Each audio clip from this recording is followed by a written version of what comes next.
Marine pollution has taken center stage during Wednesday's discussions at the UN Environment Assembly.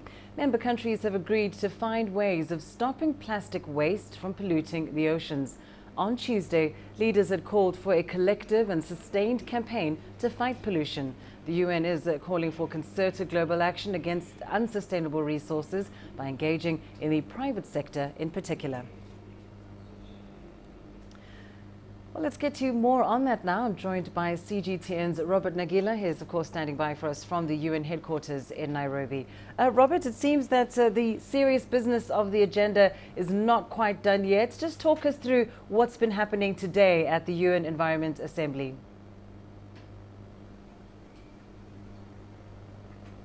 Well, indeed, as you rightly put it, today is the final day of the summit on tackling pollution.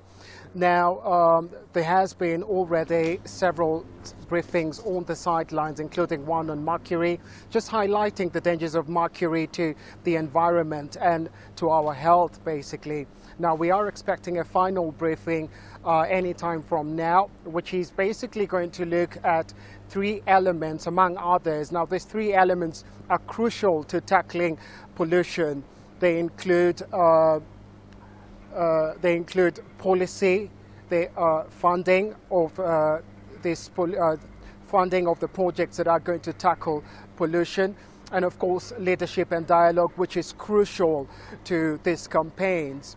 Now, we also heard from the presidents of Trinidad and Tobago and Guyana yesterday, saying that there needs to be a concerted global effort if eradicating pollution or tackling the world is going to be successful in tackling pollution. So that's where we stand at this particular moment. We also expect a closing ceremony later this afternoon. As to who is going to attend, we're still not sure, but we will brief you as soon as we get more details on that. Lindy? And of course, as you said, Robert, that final briefing will, of course, reveal the concluding resolutions. But so far, what significant decisions have been reached with regards to tackling pollution?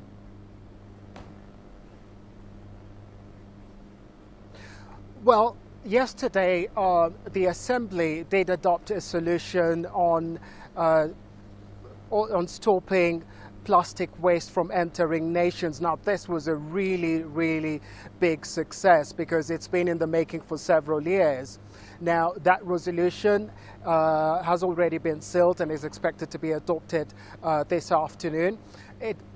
Initially, it was a much stronger motion. However, the US rejected the language and they had to go back to the drawing board to look at it. So we still await, at that briefing, we expect to hear more on exactly how they intend to approach it. But we understand that a task force will be formed that will advise the main body on how to approach this plastic menace, which is a big problem all over the world. Apart from that, of course, some of the key areas that I mentioned, funding, where to get the funding, how to raise that funding and where it's going to be allocated to which particular programs and where it will have the most effect. But perhaps one of the big ones this afternoon that we're waiting to hear about is going to be on the policy framework for all these programs, all these resolutions that have been adopted, how they intend to roll them out. Because all the countries really need to be on the same page, using the same regulations as they fight this pollution menace. Lindy? Absolutely. Well, thank you so much, Robert Nagila, following developments for us there at the United Nations Environment Assembly.